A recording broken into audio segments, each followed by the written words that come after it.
Hello, everyone from St. John's, Newfoundland and Labrador. My name is Janet Herron, and I am an Alumni Engagement Officer at Memorial and your host for today's event.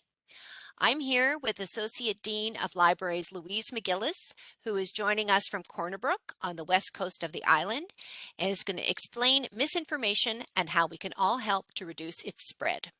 Also joining us today is Christine Power, Communications Advisor for Memorial University Libraries. Christine and I will be keeping our video on throughout the presentation as requested by Louise, and Christine is also going to be assisting with the Q&A, and we're delighted to have her.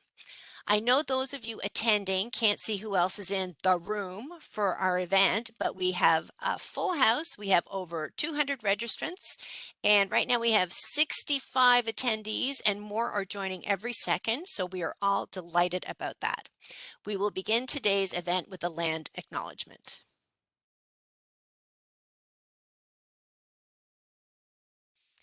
We acknowledge that the lands on which Memorial University's campuses are situated are in the traditional territories of diverse Indigenous groups, and we acknowledge with respect the histories and cultures of the Beothuk, Mi'kmaq, Innu, and Inuit of this province.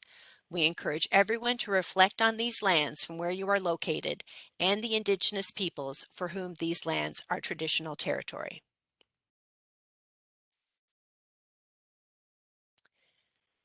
At the Office of Alumni Engagement, we are focused on offering many ways for you to connect with Memorial from anywhere in the world.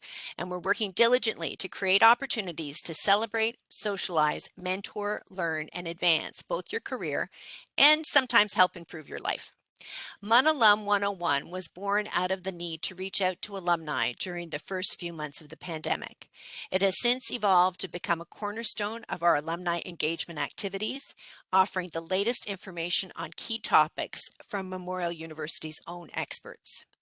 Embarking on new and exciting ways to build relationships within our Memorial family of over 100,000 members is vital to our evolution as an institution. Please consider getting involved with our programming. You can be a mentor with 10,000 coffees, discover opportunities to meet up with expats through Global NL, and our online book club Coastlines features a stellar selection of Newfoundland and Labrador authors. You can find more details about these programs and more on our website, www.mun.ca/alumni.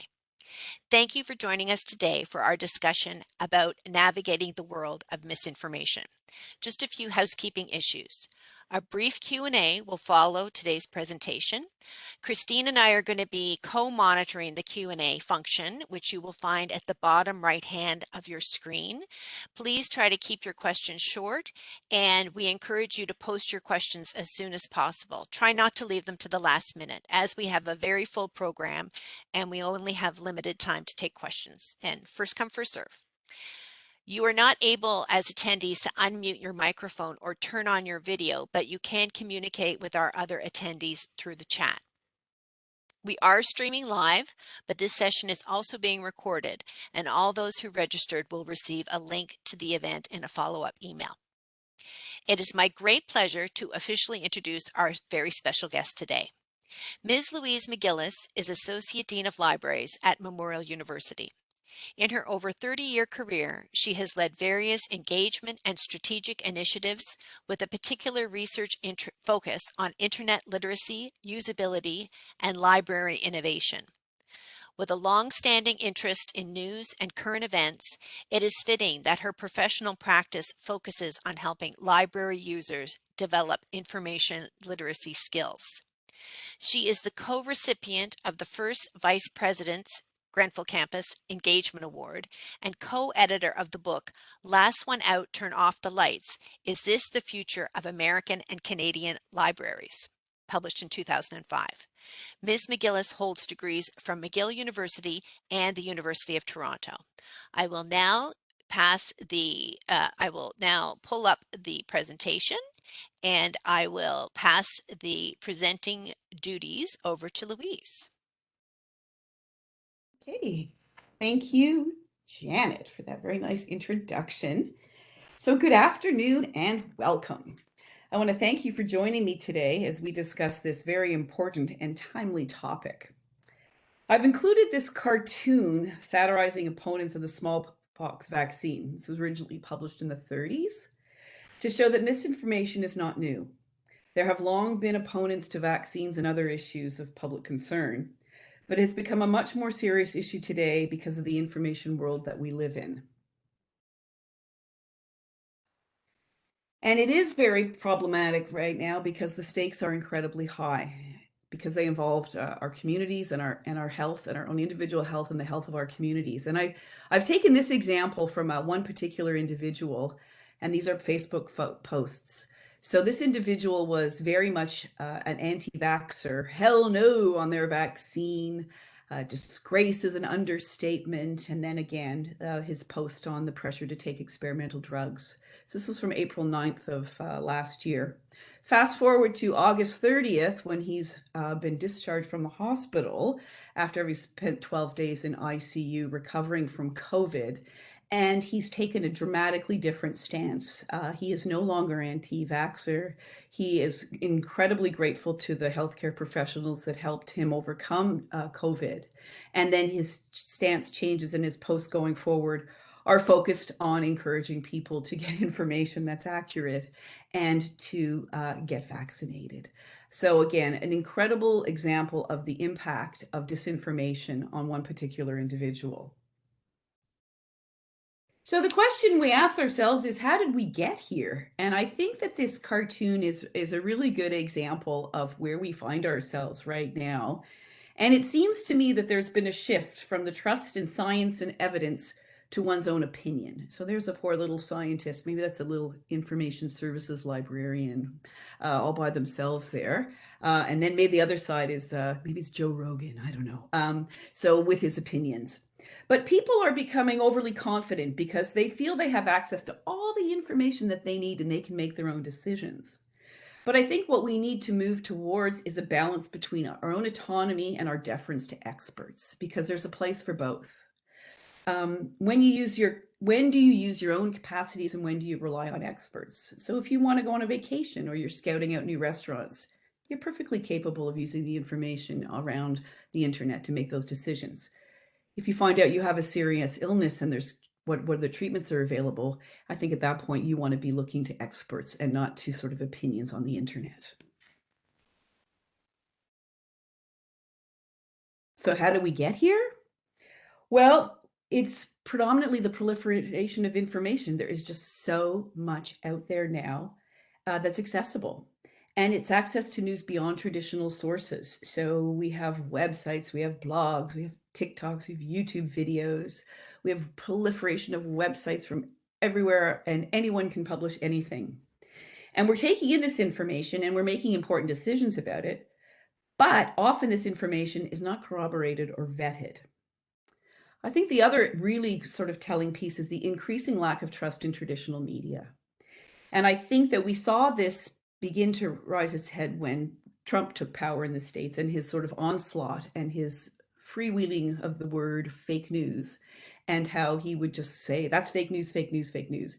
And I think what he did was he gave the permission for those who were already skeptical to say, yeah, it's not real. You don't have to believe it if you don't want to. And that's really, really allowed for the proliferation of disinformation. And then there's social media itself. So research has found that around half of US adults, or 53%, said they often or sometimes use social media to get their news. This is spread out across a number of sites, as you can see there, but predominantly Facebook is top of the list. The challenge here is what's popping up on your feed. So we all make friend selections, but increasingly we're not seeing their posts. Rather, we're seeing content that is pushed to us by the platform algorithms. And we don't know what the content is or it's fit to consume unless we vet it. So again, it's that whole issue of that information, we don't know where it's coming from or if it's fit to eat. And that again puts a great deal of responsibility on the individual to evaluate what is in front of them. So initially, maybe 5-6 years ago when I started doing these presentations, we did use the word fake news, but we've really morphed away from that because it's not really the proper term. it's not news necessarily. People are taking in information and making decisions based on memes and YouTubes and posts and TikToks and web pages that they don't, we don't know where the information come from. So it's not simply news. And more importantly, it's not necessarily fake. The, the most important thing about this type of information is that it's misleading. There's often some truth to the post or story, but it's often incomplete, and it's designed that way to lend it some credibility, but it's also to draw you in and confuse you. So let's look at some new definitions of the term. So we're looking more at what we would call misinformation and disinformation. So misinformation could be poor reporting, sharing news without checking the facts, and of course this thrives on the internet because it's so easy to share information. Again, disinformation is an intention to misinform or mislead. And it could be for all kinds of reasons: political, ideological, financial. So if we think about financial gain, people make fake news to make money. There's a great story that goes around about a college student named Cameron Harris. And he admitted to the New York Times that he made up stories on a fake news site about Hillary Clinton and voter fraud, and he used the money to pay student loans. There's all kinds of stunts and pranks out there. People just sort of, put fake stuff out there just to mess with people. More serious is sort of the disinformation that's designed to appeal to your fears or to your point of view and to draw you in. So we talk about false content. So that's taking information out of context, fabricated content, just making stuff up, or imposter content when you sort of present yourself as something that you're not. And the other thing that's important to remember about disinformation and information and anybody viewing information is that whole idea of confirmation bias. So most news consumers, we're all sort of guilty of it. We don't often want to know if what we're reading is real or fake, but we want to know if it supports our worldview, right? So if it can support our worldview, then we tend to be more comfortable with it, and we should really be aware of that bias that we're approaching the news with. So now I want to just give a couple examples of each of these types of misinformation and disinformation. So here's the first one. So again, misinformation, sharing without checking. So I saw this sort of adorable little picture of these little owls, and of course immediately shared it with my daughters because I thought it was so cute. It would, perk up their day. So it turns out that lots of people shared it. Also turns out that those owls are not real. These owls are the creation of a Japanese stone artist, and she turns rocks into animals. So what you're looking at here are painted rocks. So again, transferring this information around the internet isn't going to have horrific consequences, but it is misinformation. Another one of my favorites, misinformation, is satire. So I don't know if there are any CBC fans out there in the audience, but there was a great show on CBC called This Is That. And it's basically they made up these crazy wild news stories, but they presented them like it was a news show. So if you were driving your car on a Saturday morning somewhere and caught a story halfway through, it would sound like it was real news, but the story was so outrageous. After about 5 minutes, you'd clue in, oh, This Is That is on. Okay, it was satire. It was just made to be fun. So the more recent example that I want to talk about is birds aren't real. Now, birds aren't real is a very recent movement, and it's a conspiracy theory that birds are not real. That in fact, they were killed, 12 billion birds were killed by the government, and they were replaced with drones, and they are spying on American citizens. So this is a movement started by a young individual, a young man in his 20s, to fight misinformation with more outrageous misinformation. And it kind of started, they have a website, they have social media presence, but they're kind of becoming more than a funny internet joke. And last week on the New York Times Daily podcast, they interviewed Peter McIndoe, who is the leader of the group. And it was a really interesting interview. And I think particularly because it speaks to the young people reacting to misinformation. So it's beginning to, there's chapters on different university campuses. They've had a few marches. And it's sort of a safe space for the Gen Zs to deal with a world gone mad and all this crazy disinformation. Um, and he sort of compares the movement to an igloo, and he says making shelter out of the same type of material that is causing the chaos. So it's sort of fighting misinformation with disinformation and using comedy to do it. So again, it's another satirical approach to misinformation, but it's just interesting in terms of how it's impacting the young people and how they're responding to it. And I thought it was really interesting. So those are two sort of examples of misinformation that they're not real, but the impact and the negative impact and severity is minimal. Disinformation, on the other hand, has a much more negative, long-standing, and severe impact. So let's look at two examples. And the first one is the whole idea of something going viral, and we've all heard this. But let's just walk through this example.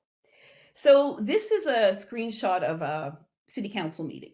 So the city of Dawson Creek, British Columbia, called a town meeting to discuss the recently announced vaccine card program and how they were going to roll it out. So a number of individuals arrived who opposed the program and asked if they could speak at the meeting. And the council decided that, they'd allow a few of them to speak before the meeting took place. Now, the meetings are recorded, so the whole thing was recorded. So the presentation in question, which is this woman that you see on the screen, she made a presentation, and she is a local businesswoman, and in the local business listing, she's identified as an owner of an alternative clinic that uses energy healing and psychic readings along with herbal teas and essential oils to help her clients. While presenting to the council, she said she was a molecular biologist without specifying her credentials, and she falsely called the vaccines a genetic experiment with a high fatality rate. So the meeting ended. There was some more kerfuffle outside. This was quite a big story in BC a few weeks, last fall. But they put their town council meeting up on the internet as they would, and not before too long, people were linking to it.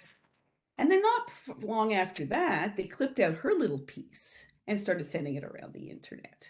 And it got seen by over 200,000 views, and it was being presented as, this is what this city, because it was part of a town council meeting, the logo was there, it lent credibility to this individual who was making these statements.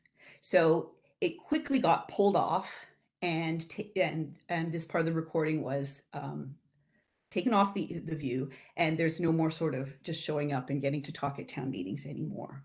But the point was that it was clipped out and pushed around, and it kind of went viral because of it lent itself to the disinformation campaign.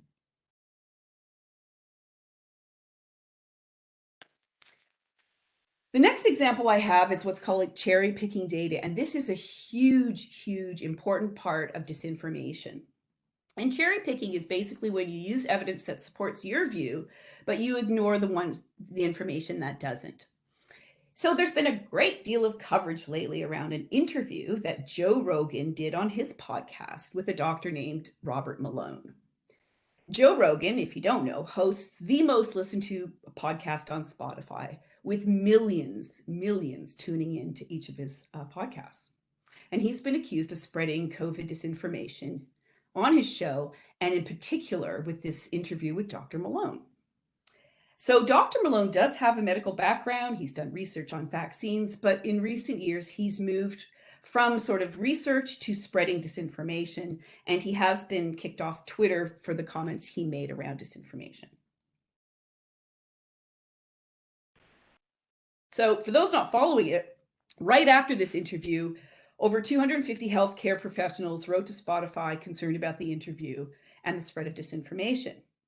Hot on the heels of that, Neil Young weighed in and said, you either keep me or keep Rogan.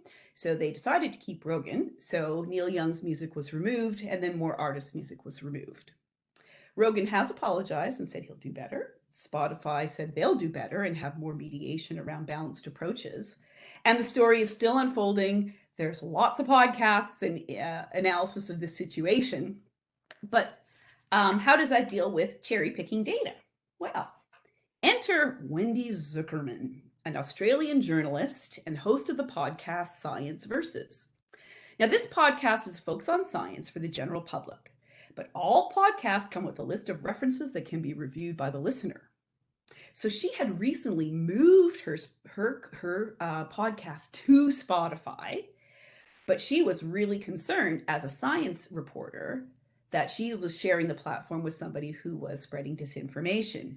And particularly upset because she'd encouraged her users to join Spotify. She said, and I quote, "I feel like a bit of a chump."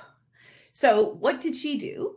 Well, she decided to do a whole sort of analysis of this 2.5 hour podcast on the issue of Dr. Malone. And so in one, and I'm just going to give one example. So in his interview with Rogan, Dr. Malone references a study in Hong Kong that addresses the issue of young boys getting myocarditis from the vaccine. Of the 178,000 teens who got vaccinated, 1 in 2,700 of the boys got myocarditis. And according to Dr. Malone, was so bad they had to be hospitalized. So he was correct. It was 1 in 2,700, but he was not correct on the hospitalization. So Wendy reached out to the doctor who was overseeing these young boys. And in Hong Kong, this is early last year, in early 2021, all adverse effects of the vaccine were reported and recorded. And this doctor was the one who, if there was a report of myocarditis, they went to him. So it turns out that none had serious cases. Most of the boys recovered on their own or with a bit of ibuprofen. But the doctor had them all come to the hospital, but because it was such a new phenomenon, he wanted to run all these tests and see what was going on with them. And it wasn't that they needed to be hospitalized, but that he wanted them to come to his special hospital to do his special tests. So again, in this particular instance, you can see that Dr. Malone was cherry picking the data. He took out this one piece of it, the 2,700, which was correct. But what he didn't do was he misled people on the information around the hospitalization.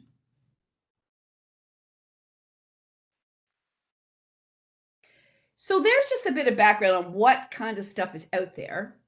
But now let's kind of move over to how we show up and look at the information that we're finding. It is critical that you do your own research, that you look at what is out there. The challenge for all of us is how do we do it well, and what is it that we're looking for? Historically, we relied on material that was already vetted for us, peer-reviewed science, academic work, or fact-checked work by news outlets. But now we have to do that work. So even before you start to think about, oh, is this article something I think is good or bad? You have to think about what it is that you're actually looking at. And so these are just a little checklist of things that when you go to a website or a news site or anything, you do a quick view of what it is that you're looking at. And one of the first things you can do is just look at the address. Is it a .com site, a .edu for education, .org for an organization, and that'll give you a bit of a flavor for the site. So if it's a .commercial site and you're looking for health information, you might want to veer away from a .commercial site because you're probably going to guarantee that they're trying to sell you something. So again, it's a quick indicator. You want to review the front page for the tone and the position. So just read through it, not for the content and analysis, but just for what it's saying and how it's saying it. You want to verify, you can verify the site content by looking at other sites to verify it or not. And again, at the bottom there, you can also see what kind of sources they've got listed, right? So are they telling you something and then corroborating it? One of the biggest red flags to tell you that a site is dodgy is if they don't have an About Us or a Contact Us sections. That means they don't want to tell you about themselves, or they don't want you contacting them, and that is certainly a very big red flag. The other thing is checking the writing style. If it's poorly written, there's grammatical errors, typos, that's poor, that's another red flag. And check out the layout. Does it look kind of dodgy, unprofessional? These are all signs that maybe give you a clue that you need to have a little bit more investigation into this site before you just start looking at the information and evaluating it. And you can actually go on, Wikipedia does have a really good listing of fake news sites. So you just go in and you can just click on them and you can see the different kinds of sites that are out there, the kind of information that they're providing, and the types of layout that they have. And I just wanted to provide one little example here. So right off, to me, this site looks, very old-fashioned, um, sad little layout. You'll see a couple of options for buying things. Again, they want to sell you something. If you kind of zone in on the first paragraph, you'll see the word controversy is underlined. And so they're going to be a clearinghouse and provide unbiased clearinghouse on this forum for public discussion of dhmo.org. Well, if you just go and Google dhmo.org, you'll find out that DHMO is water. So, there's no controversy here. But it's that type of look and feel that you would see in a site that is not real. There's lots of other ways that you can find out about disinformation. So if you read a story and you're wondering, that seems really dodgy to me, like, I don't know. Or, I don't know, is that true? Is it not true? There's fact checkers and the political fact truthometer, and you can go in and see if your story's there and see what the analysis by the people who do the fact checking tell you. So let's look at an example, a very recent one. So here's a story that we're checking on snoops.com. So for those Super Bowl fans out there, that we heard a lot. I didn't hear much about the football game, but I did hear all about this on the news. So did Eminem kneel in defiance of Super Bowl? So the claim is that Eminem, so this is the information that you would see if you went into it. Eminem kneeled in protest of police brutality and in defiance of NFL orders not to during the Super Bowl. So that's the claim out there. So what's true? He did kneel. What's false? It was not in protest. What's undetermined? Neither the performer himself nor the promoters of the show have confirmed that his gesture was intended as a protest. And they conclude that there's no real evidence to support this claim. You can go back in, there's more information there, and they also list the sources that allowed them to come to this conclusion, right? Again, still up to you to decide whether you believe it or not. But again, it's laying out the case and providing the information and giving you just another way to look at it without you trying to rely on yourself to figure it all out.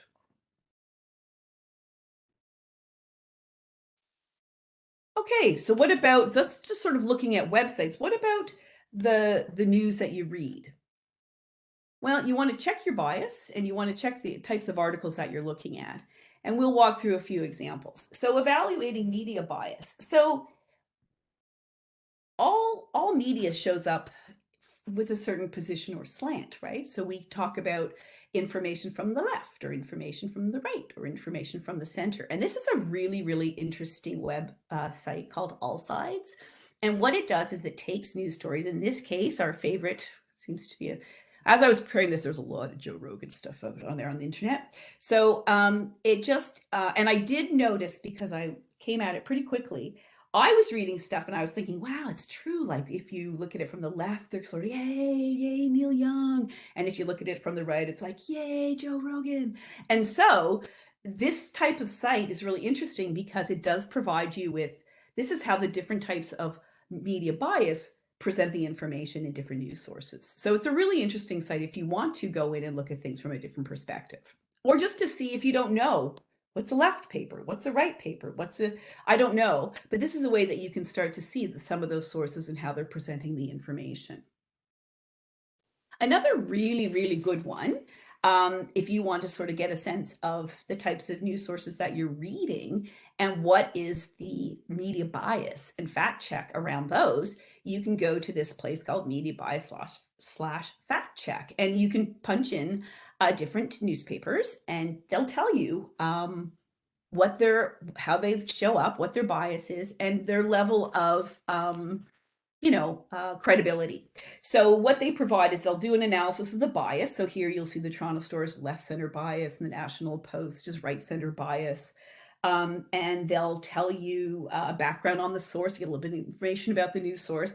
And then really importantly is they'll give you the number of failed fact checks, right? So how many times in the past 5 years has this news source failed to fact check? And both are very highly regarded. Neither have failed to fact check. And they both received a high grade for factual reporting due to proper sourcing and So that's really a good way to get a sense of the types of things you're reading and getting a bit of background on the news that you're reading. And then we can look at what are you actually looking at when you are looking at a piece of news. So this is just a very straight example of direct reporting of news numbers. So this is a CBC that I follow on Instagram. So I get CBC on Instagram and I can follow the COVID reporting. So there's no analysis. It's just here's the numbers of the day and I can look at that very straightforwardly. Sometimes you'll get a piece and you should look at it. So if it says it's an opinion piece, because an opinion piece is definitely from somebody's particular point of view. And when you read an opinion piece, the most important part of that is determining whose opinion is it that you're reading. So if you can see there under editor's notes, kind of written really small, but it does give you some background on the person who's writing this piece and what lends their credibility to making that that opinion. And again, you look at that and you decide whether or not that's good enough for you to trust that person's opinion. And then we have sort of long, sort of the more investigative reporting type articles where, a journalist has taken the long view of something. And in this case, it's called the Great COVID-19 Infodemic. So an infodemic is disinformation connected to a pandemic. And this is a really interesting story because it deals a lot with the spread of disinformation through social media.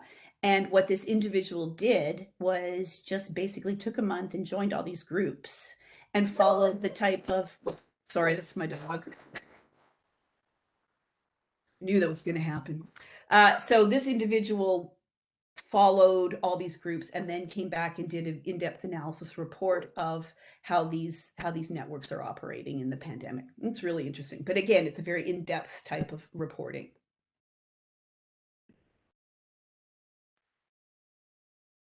So what can I do? And what I mean by this is we're moving away from that sort of analysis of the information you're finding to how you more or less kind of show up in terms of your biases and your feelings and just you as a person interacting with the internet.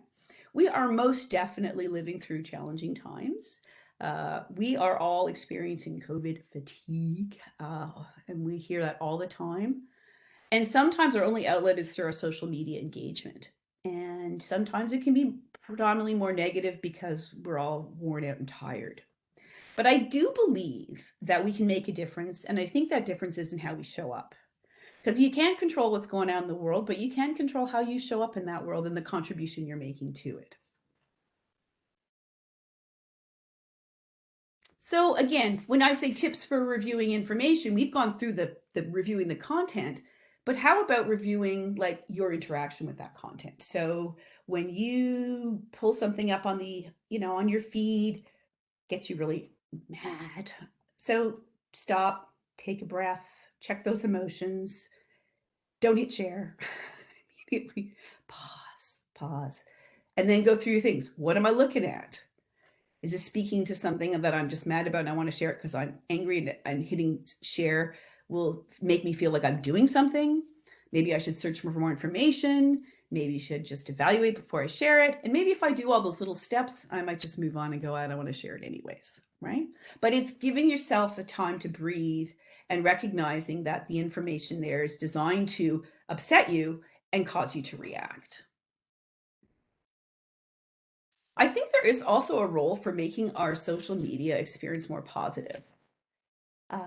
We can unfollow people on Facebook. So we have friends on Facebook, but increasingly people are being challenged to follow friends, family who have opposing views that are kind of causing them stress. But you can't unfriend Uncle Harry. Like, he's your uncle. Like, you don't want to upset him. So what you do is you unfollow Uncle Harry for a while, right? And so that way he's still your friend, but you don't have to see his posts that you are challenging to you that you really don't want to read. That's okay. And you can do sort of similar muting or blocking on Twitter. The next two are critical. Do not follow accounts or hashtags you do not like or that bring you down. So when that content comes up, right, the way the algorithms work is that they're going to keep giving you content because you've clicked on it and liked it. So that you're telling the algorithm, I want more of this stuff, right? So when it goes through your feed, you can look at it, just resist the urge to click on it if immediately it resonates poorly with you. But what you do want to do is the things you do like, right? What are those types of resources that they're pushing to you that you do want to see more of? Well, click on them and then you will get more of that. And then you can in turn find a way to use the algorithms to be presenting you with the information that you want. This is an interesting example. So, following the internet shaming of the California-born figure skater on social media after she fell on the ice, CNN ran a story about internet shaming and positive slamming. So, when this poor skater fell, the internet platform Weibo in China went wild. There was over 11,000 upvotes on "This is a disgrace." So the poor woman was shamed for falling down on the ice. And, we see internet shaming all the time by all kinds of people. But this writer, Sue Sheff, she's a parent advocate and an internet safety expert.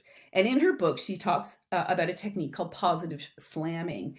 And she offers, an explanation around the rise of online shaming and offers practical advice and tips, including building digital resilience and reclaiming online civility. So one book is not going to change the world, but I think we could all benefit from a little bit more of how do we show up more positively. And I think she's just offering us some advice on how to do that. And I think in light of that incident, it just gave another opportunity to sort of plug the need for this kind of move away from the critical and negative to finding a way to show up a little bit more positively.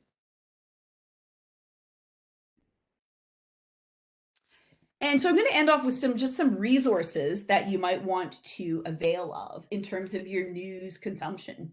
And it's, probably I think a lot of people maybe on this video are saying, well, I don't have time to do all that. That's a lot of work, Louise. How am I supposed to do that? Part of it is it starts to become ingrained. If you check addresses, read things, you just becomes part of your process. So that's one way. But the other way is, consuming news in ways that is convenient for you. And I think podcasts are a great way to do that. And so I do like podcasts. I find them really interesting. Mostly true crime ones, to be honest. But in this case, there's lots of great news ones out there. So the three there, the Daily, the Decibel, and the Journal, are one's from the New York Times, one's the Globe and Mail, and one's the Wall Street Journal. They do offer daily 20-minute little podcasts. So, you're making dinner, you scan them and say, ooh, that's an interesting one, or that's an interesting one. That's a story I heard about. I'd be interested in a 20-minute analysis of that story, right? And so again, it's a great way to get some news information, but it really allows you to integrate it to your own, to your own way of integrating news on your own timeline.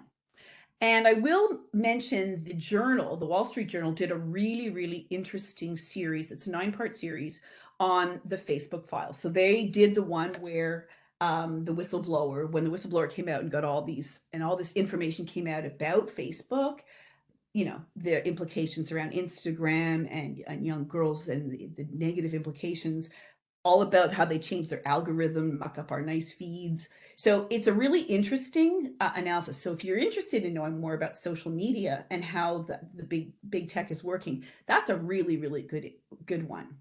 I've included white coat, black art there because, again, in the interest of sort of trying to be positive and see what news out there we can learn things about, it's a medical show, but he's very accessible. And he did do one really super interesting podcast about an individual who they call the vaccine whisperer. And this was a doctor in France who lost a young baby patient because the baby wasn't vaccinated because the parents just didn't know.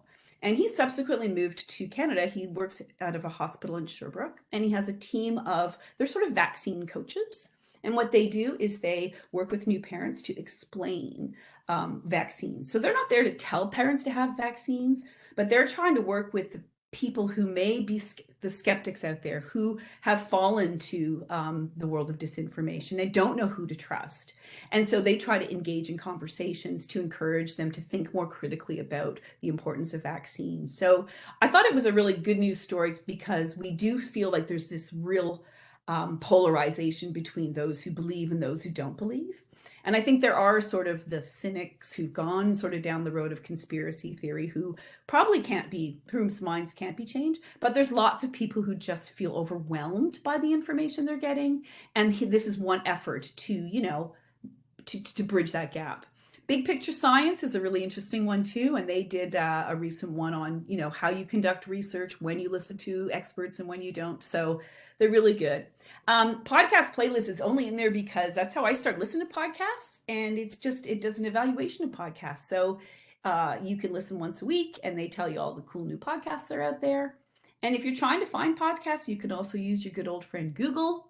You just Google great new podcasts and you get a list and you can evaluate them. And there's lots out there to look at. Another great resource is the News Literacy Project, and their mandate is just to minimize the spread of disinformation, build capacity in people to be better able to evaluate what they're looking at. And you can go to their site. They got lots of these little cheat sheets like you see here, but they're also on Facebook. So I just follow them on Facebook, and then these things come up and I'm like, oh, those are great tips. And sometimes I just print them out and put them by my computer. And so then I like remind myself some of the techniques and strategies that are out there. And of course, as a librarian, I must recommend some books because that's, as a librarian. So these are 3 really interesting titles, and they're all available in the MUN libraries, and you can check them out. And the first one is You Bet Your Life, which is a really, really super interesting history of medical innovation and the whole idea of risk and medical innovation. And it's actually really, really interesting. Now, I haven't read the book, but I have listened to him. He was interviewed on CBC, and you could just listen to the interview. So if you just Google his name and CBC interview, it'll pop up. And he's very accessible, very entertaining. And again, like I said, a lot of it is about risk. And I think the most interesting or funniest thing he said was that the biggest risk of getting a vaccine is driving to the appointment to get the vaccine, because you're more likely to be in a car accident than anything else. So that was a really interesting analysis on risk associated with taking a vaccine.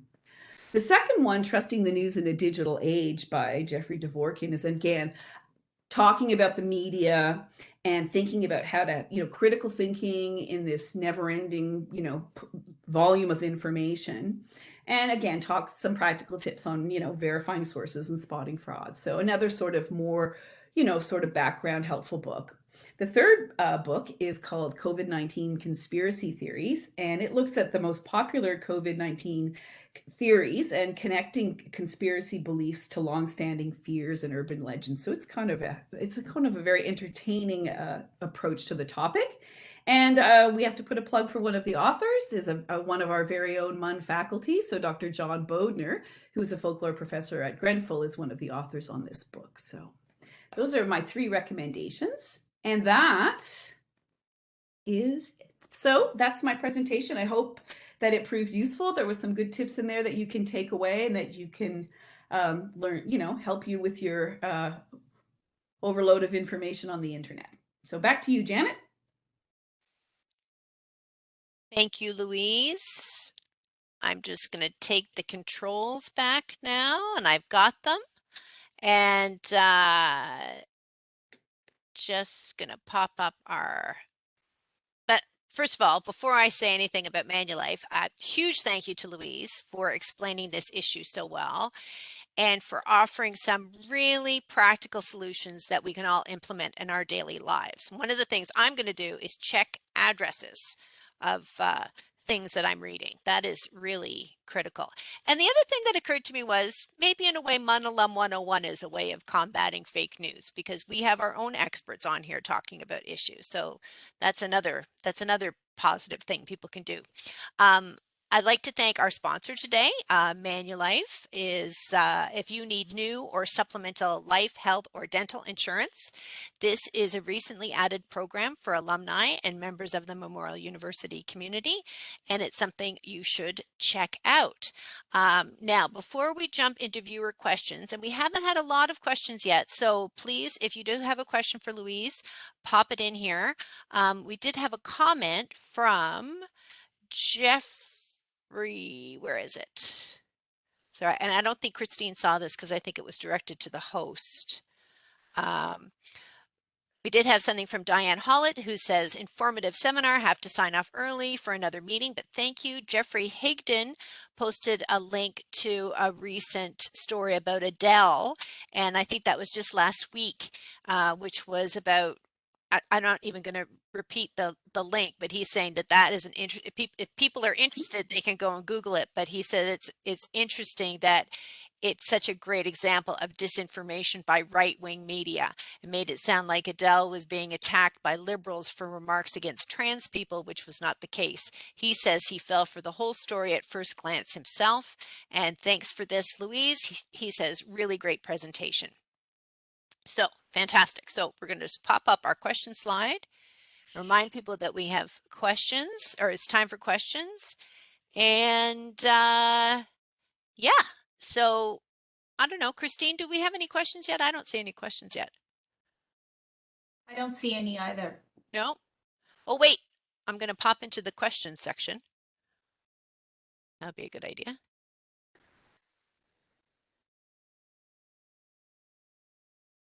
I can go look at that Jane, Adele story. Oh, yeah, here's one from, or here's a comment. I like the comments. Comments are great. They are awesome.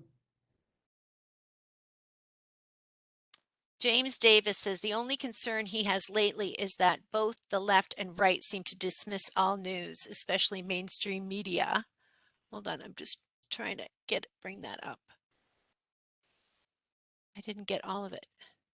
Sorry, having some issues here with my screen. Janet, there's another question too when you're ready. Okay. James, if you can post that question or comment again, but here's a question from Diane, and she's asking Louise if she has an example of positive slamming. Oh, well, actually, in that story, there was an example of a girl in this came out of the news article. A girl in Tennessee put up her grad dress to sell because she didn't like it, and she wanted to sell it so she could buy a better one. And I guess people were really mean about her and her dress. They made terrible comments about her and her dress. But then a whole bunch of people got on and said really nice things about her, and then sort of counteracted that, um, that negativity, and they ended up saying no, like, and sort of overwhelming it. And then she ended up getting tons of money, so she was able to get rid of her dress and get a new one, and it was all good. But there was the momentum to get around this sort of negativity and shut it down. Yeah, it was a really interesting story in there. Yeah. Christine, did you want to ask that question from or comment from Paul, Perry Paul? Sure. How do you address the folks that automatically respond that mainstream media is just paid by government propaganda? For example, CBC and CTV are often referred to in this way by the current protesters. They some people are really fixed in their positions, right? And there's a great line that came out of that podcast that I listened to on the weekend. And the line was, and I was hoping you would get to use it. Sorry, I'm going to get it here. It's a quote by Jonathan Swift. You can't reason someone out of something they didn't reason themselves into the first place. So there is a certain element of people who are cynics and skeptics. So skeptics can be people can reason with skeptics because they're skeptical. Cynics who don't believe that it's real, or they believe, or they've been, that this is all garbage and a plot, um, I'm not sure there is the opportunity to change those people's mind, right? Here's a question from Luann. She says, I like to be informed, but often struggle emotionally with what I read and see. I have friends who do not read about current events and prefer to remain uninformed. How would you weigh both strategies?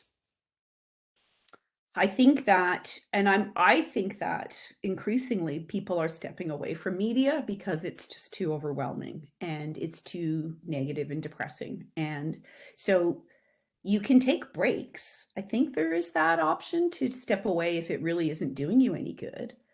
But at the same time, you can limit what you read. And again, what is it that you're reading or listening to?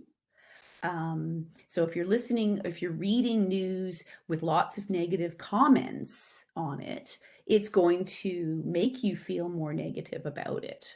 But I do think that there's lots of news sources that you can read or listen to or watch, but you would need to limit it if it's causing you distress. I think in a democracy, we're citizens, we're part of the democracy, and we have a role to play. But that's just my background. So I think that limiting is good. Um, but I'm not always sure that removing yourself completely forever is, you want to be a part of the solution, right? So maybe instead of feeling overwhelmed, you can try some of the positive things, or go that route. But I mean, if people got to step out because it's overwhelming at this particular time in history, sure. But there's ways to mitigate it. Don't let it overwhelm you or consume you. There's a balance. You need a balance. Christine, did you want to ask that question from James? Sure. So James says, personally, I have faith in professional journalists. How do you converse with someone who dismisses all journalists? Again, I go back to the cynics and if people are, there's techniques to use to people who are really rigid and opposed, right?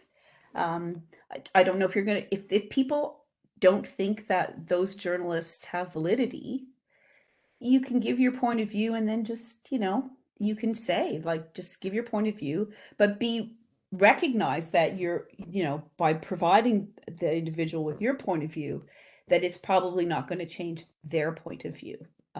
But you can give your point of view, but do it calmly, rationally, right? And I think more importantly than sometimes in this situation, it's more about there's a great book called Having Difficult Conversations, which I think is incredibly appropriate right now.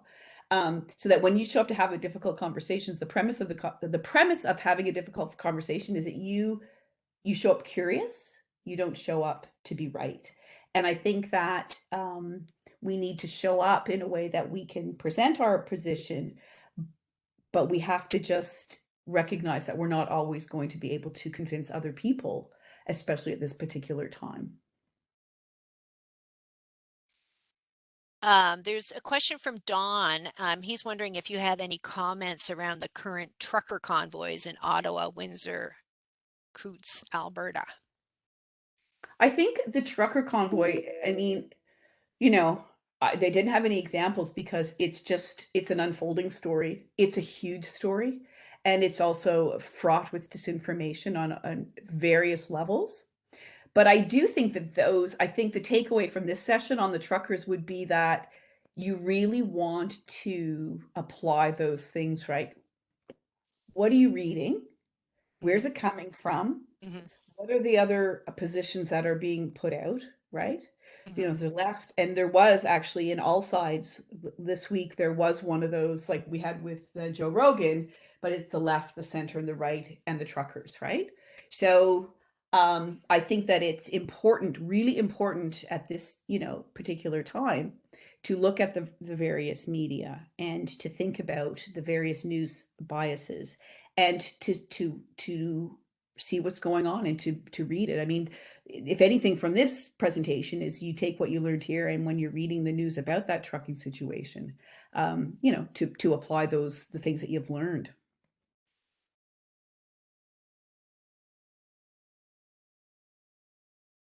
Janet, there is a comment from Graham.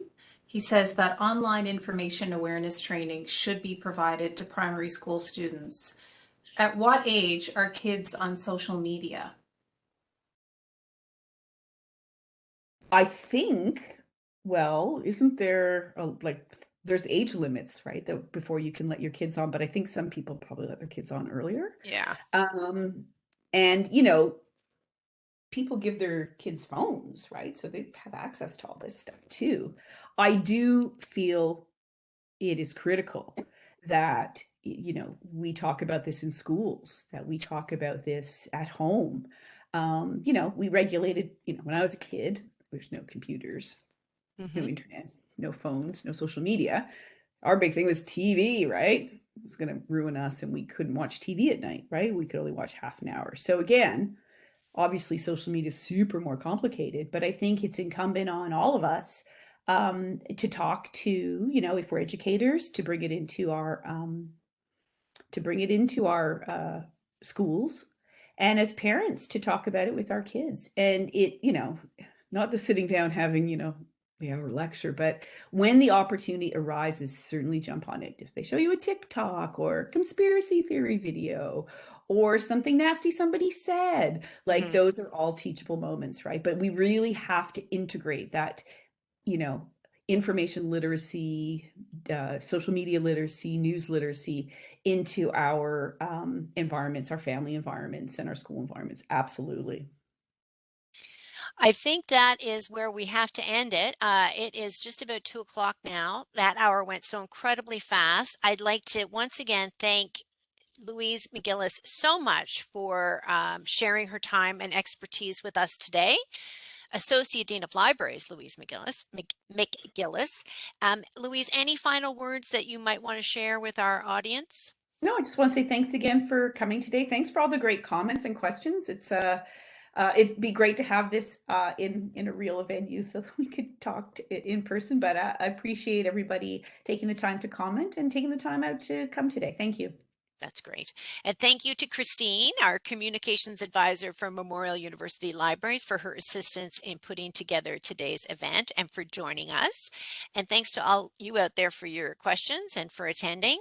If you enjoyed today's event, please check out our alumni website for some upcoming webinars, including MUNalum 101 events on ageism on March the 15th, I think it is, and also on managing medications, which is at the end of the month, March the 29th.